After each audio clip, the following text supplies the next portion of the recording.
Родился он на переломе эпох, это конец 19 столетия, и его, так сказать, расцвет его творчества, как ни странно, прожил он очень короткую жизнь, тем не менее, начал писать он довольно поздно, в Уральске, и его расцвет творчества приходится, в общем-то, всего лишь на 8 лет. Вот все, что он создал, это фактически 8 лет его творческой жизни. И поэтому просто невероятно, насколько человек сумел вообще не просто состояться как поэт, как личность, а стать при жизни, это что удивительно, да, вот таким поэтом, который заставляет через 140 лет говорить о себе, который при жизни уже стал великим, и он осознавал это, не просто потому, что он там себя где-то ставил вровень там, с Пушкиным, да, как Пушкин адекватно русскому народу, Тукай татарскому, или там, как мы можем говорить о Бабае, например, это казахский народ, да, такая же личность и такое же, наверное, значение. Ведь он уже при жизни осознавал свою миссию, свое значение, об этом говорят его стихи, и он понимал и осознавал свою долгую жизнь как поэта, вот такую долгую, которая уже перевалила за следующее столетие. Это, конечно, невероятно, за столь короткую жизнь, еще раз повторюсь. Поэтому, конечно, и да, что самое интересное, что я уже как сказала, что при жизни его величие уже было обозначено, хотя он не купался только в лучах славы, жизнь его была усеяна и шипами, так сказать, да, как известная поговорка, известное выражение. Он очень много претерпел от завистников, от современников, потому что, конечно, зависти было очень много, его популярности, его необыкновенному таланту, конечно же. Поэтому очень много было у него и невзгод. Мы, конечно, даже опускаем его сиротское детство, это само собой. То, что мы знаем, когда мы читаем его повесть, единственную прозаическую повесть, что я помню о себе, но, наверное, без слез он не оставляет никого, эту повесть, потому что читать ее равнодушно невозможно, и потом вся вот эта его трагедия, так сказать, его сиротства, она, конечно, стала такой основной линией, что ли, да, которая предопределила и его дальнейшую судьбу, его жизнь. И, в общем-то, она накладывала отпечаток вплоть до самых последних его стихов, до самых последних его дней. Сразу, как только он ушел из жизни, в 1913 году, сразу появляется как в обществе, в татарском обществе. А татарское общество, оно не ограничивалось нынешними, так сказать, границами республики Татарстан, татары. В то время, допустим, все, что касалось Уфы, башкирского, так сказать, да, вот этого менталитета. Ведь татары, с башкирами, это, собственно, была тогда единая нация, и не было такого разделения. Поэтому, конечно, и для татар Оренбуржья, и для татар Уфы, для татар Троицка, Уральска, Астрахани, да, всех, в общем-то, где очень большое расселение татар, конечно, для них, для всех. Тукай был вот такой величайшей такой звездой. И уже сразу после его кончины появляется такая необходимость, носится в обществе от увековечения его образа, его о создании именно памятника. Тогда еще не говорилось о создании его образа в живописи там, или в графике, потому что, собственно, понимаем, да, что здесь еще среди татар вообще не было практически художников, кроме любителей в графическом искусстве. Поэтому, в первую очередь, это именно увековечение его в памятнике монументальном. А, например, эта идея, она уже обрисовывается конкретно в 1920-е годы в стенах Архунаса, это тогда это преемник Казанской художественной школы, архитектурно-художественные мастерские. Там с 20-го года, когда он становится именно Архумасом, вернее, с 19-го года, а в 20-м году появляются первые программы, конкурсные программы по графике, живописи и скульптуре, и там конкурсные задания для студентов. Вот, например, Плещенский выполняет, вот впервые, да, обращается уже вот совершенно профессиональный художник, профессиональный автор, который обращается к иллюстрированию его произведений известных. А, например, на скульптурном отделении, уже тогда в факультете, потому что это уже высшее образование тогда было, это было абсолютно определенное задание создания памятника Тукаеву, Абдулле Тукаеву, так он тогда назывался. И поэтому, но нет никаких сведений в архивах, был ли осуществлен такой хотя бы даже проект. Вот о том, что был ли осуществлен, таких сведений нет, но из года в год это задание повторялось. То есть на возведения памятника Тукая. Такие определенные шаги начались уже в 30-е годы. Вообще надо сказать, что такое сейчас есть слово, да, коммеморация, это вот как раз память, да, вот та память, как она живет в современном обществе. И вот в том обществе на период, допустим, 30-х годов вообще традиция тех времен, довоенных времен, было празднование, тут даже сложно говорить празднование слова, отмечали. Не с момента рождения, не со дня рождения, а с момента смерти. Вспомним столетие смерти Пушкина, да, в 1937 году. Насколько это было всенародное, широчайшее, ну, скажем, наверное, празднование даже, наверное, теперь уже как через 100 лет. Потому что выходили великолепные вот эти тома с его прекрасно оформленными, со стихами Пушкина, памятники и так далее. И то же самое, вот эта традиция памяти, она отсчитывалась именно от смерти, от года смерти. Поэтому в 1933 году в обществе поднимаются такие снова настроения, что вот Тукаева 20 лет назад он ушел из жизни. Потом 1938 год, когда уже 25 лет. 1943 год, то есть вот все отсчеты идут от даты смерти. И вот как раз в 1938 году, примерно к 1938 году, в Казани уже в это время живет и прекрасно работает, творчески работает скульптор Садри Ахон. Он у нас тоже был нашим героем нашей лекции, одной из наших лекций. И именно в его творчестве он обращается очень целенаправленно к образу Тукая. Надо сказать, что Ахон первое образование он получает в Уральском художественном техникуме, там учился он каменерезаному искусству, а затем он учился в Академии художеств по классу Александра Терентьевича Матвеева, это был один из первейших скульпторов русских и советских на тот момент. То есть школу получил потрясающую. И еще находясь в Уральске, вернее, находясь в Екатеринбурге, когда он учился в Уральском техникуме, первые его опыты вот скульптурные, первое обращение к Тукаю именно было тогда. Но, конечно, ничего не сохранилось, мы не имеем никаких, так сказать, перед собой изображений. Эти сведения мы почерпнули из единственной монографии, которая была написана в 1945 году об Ахуне, Владимира Бреннарта. Вот там есть как раз приводится каталог сводный, и оттуда мы эти сведения узнаем. И вот уже здесь, в Казани, конечно, Ахон берется за создание образов и вот деятелей духовной культуры татарского народа, и своих современников. Он с натуры лепит Мусу Джалиля, Салиха Сайдашева, Назиба Жиганова, это тех как раз молодых еще, да, в то время корифеев и музыки, и поэзии, литературы, и, конечно же, обращение к творчеству Тукая, оно стало для него закономерным. Но посмотрите, вот какие еще, вот особенно газетный снимок, да, не сохранилось вот этих вещей, мы тоже судим по архивам и газетным фотографиям, вот еще насколько они какие-то такие схематичные, да, вещи, особенно вот на газетном снимке, насколько он такой кондовый, скажем, да, вот этот образ Тукая схематичный. И, в общем-то, 1938 год мы тоже можем вспомнить, что это за время. Это время было достаточно тяжелое и суровое. И вот эти какие-то отклонения в сторону там лирического какого-то, да, создания образа, например, да. Конечно, даже для скульпторов это было очень сложно, ну, даже проблематично, наверное, в то время. Это было непросто, поэтому вот нужно было создавать вот такие кондовые, закостенелые образы. Это было, так сказать, в духе этого времени. Вот дальнейшая работа, вот этот ряд бюст, я, конечно, подписала, это 37-38 как бы для обоих, но я думаю, что вот этот бюст на фотографии уже, это немножко позднее.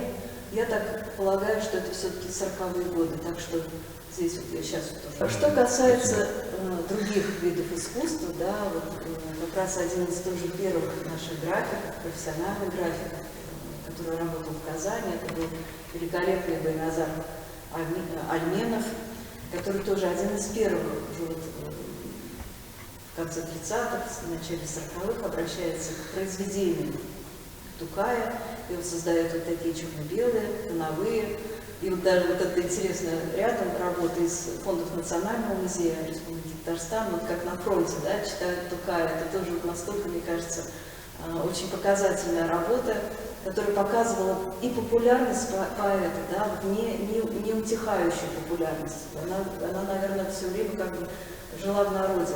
Собственно, это действительно популярность была не какая-то привнесенная там через пропаганду, там, средства массовой информации или еще что-то. Это была действительно такая народная любовь к этому поэту. Поэтому вот здесь как раз в этой работе Альменов сумел отразить, вот, что значит на фронте для солдат вот эти книжечки Тукая, когда они вот в такие редкие часы отдыха могут посвятить себя и ностальгировать по родине и по своему родному. Вот наступает 46-й год, но это был просто, знаете, это был бум, так сказать.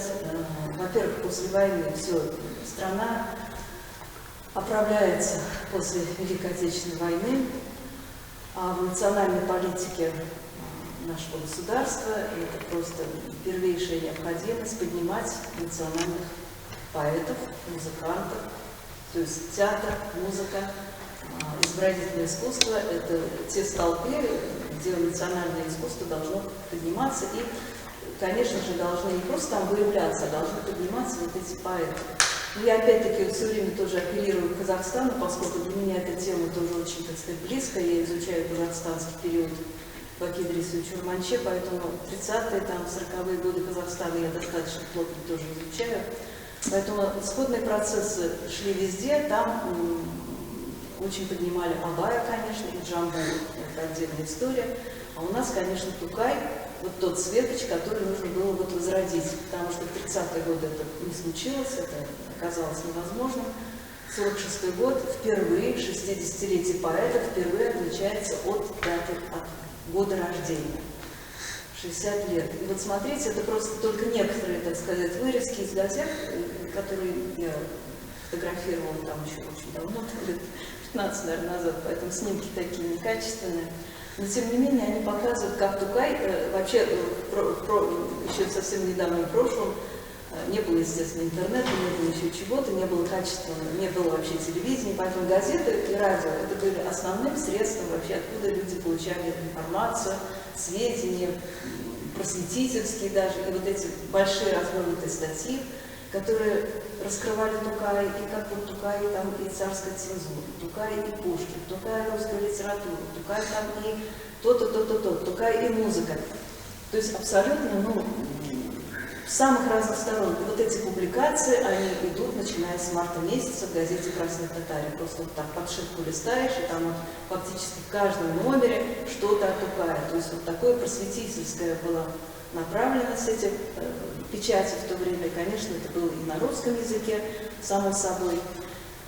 И вот тоже интересно здесь, да, вот конкурс на лучший портрет Тукая. Это вот тоже впервые такой конкурс объявляется через газету «Красная Татария».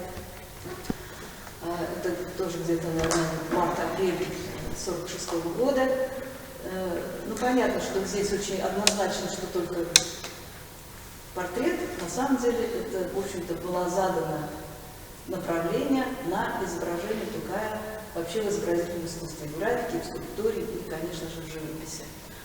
И летом, в июне, проводится научная сессия, первая научная сессия, посвященная Тукаю. Ну, по нынешнему, можно сказать, это научная конференция. Она проходила в стенах Казанского университета. Есть подробная программа, фактически вот в этой публикации тоже дается, кто выступал, о чем, и тоже там раскрывались, ну, разносторонне как бы личность Тукая, вот тоже в музыке, там, и, конечно же, одной из главных тем было, это, конечно, Тукай, как участник, фактически там чуть ли не участник Первой русской революции, поскольку он находился в это время в Уральске и активно печатал листовки и работал в типографии. Вот ему приписывалась такая его гражданская позиция. Для того времени это было, ну, невероятно актуально выставить еще Тукая как большого, так сказать, революционера, который вот Первую русскую революцию так близко принял. Поэтому, конечно, он не просто там народный поэт, он еще и поэт-гражданин, он еще и поэт-трибун. То есть это все было невероятно актуально именно вот с этой точки зрения освещать личность творчества поэта. И все это не замедлило, так сказать, сказаться и в изобразительном искусстве. Вот первые художники, живописцы наши, тогда ведущие художники.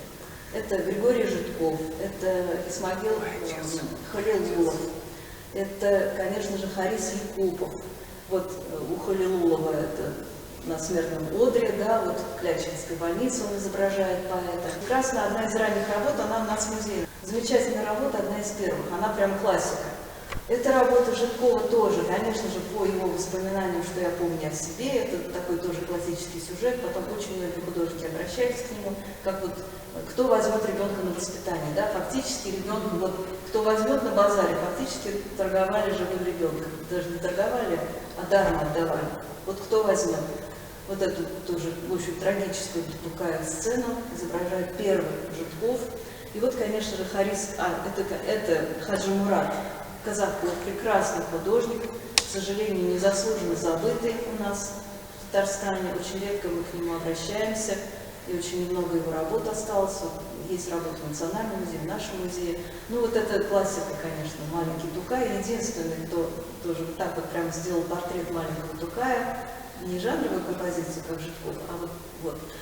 Это, конечно, Хаджи Мурат Казаков, и очень много повторов он авторских сделал, потому что есть эта работа и в нашем музее, и в Нацмузее, и в Крылае, и еще в Уральске, в общем, во многих музеях эта работа есть. Это авторский повтор. Этим художники занимались всегда, когда востребована работа, когда она очень популярна, когда она необходима, они создавали такие повторы. Здесь что очень важно, да, для вообще как бы, формирования и развития изобразительного искусства, что здесь показано родство, да, вот как Тукай вырастает, как здесь вот показано в интерьере, значит, татарской избы, вот здесь игрушки, здесь такие ручные, да, и домотканные, значит, текстиль, убранство, это или посуда.